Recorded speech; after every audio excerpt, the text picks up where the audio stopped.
প্রধানমন্ত্রীর রাজনৈতিক উপদেষ্টা রাশেদ খানের গোপন তথ্য ফাঁস করে দেওয়ার হুঁশিয়ারি দিয়েছেন এনসিপির মুখ্য সমন্বয়ক নাসির উদ্দিন পাটোয়ারি। রাশেদ খানকে নাসির উদ্দিন পাটোয়ারি বলেছেন সব কিছু ফাঁস করে দেব। এক ফেসবুক পোস্টে এমনটাই দাবি করেছেন এই বিএনপি নেতা।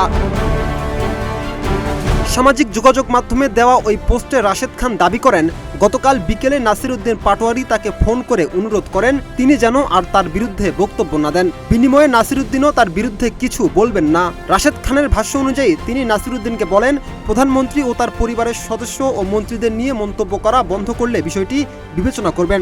তার দাবি, নাসির উদ্দিন তখন আশ্বাস দেন যে এ ধরনের বক্তব্য আর দেবেন না।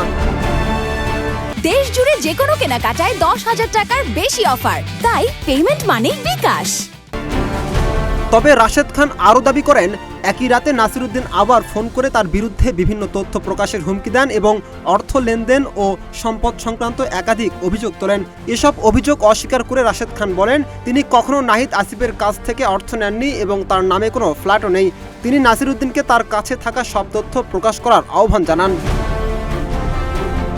পোস্টের শেষের দিকে রাশেদ খান বলেন, তিনি ভেবেছিলেন নাসির উদ্দিন পাটোয়ারি হয়তো নিজের অবস্থান পরিবর্তন করেছে, তিনি হয়তো তার ভুল বুঝতে পেরেছেন, কিন্তু এমনটা হয়নি। নাসির উদ্দিন পাটোয়ারি আবারও আবল তাবল বকা শুরু করেছে। রাকিব হাসান, ইত্তেফাক নিউজ।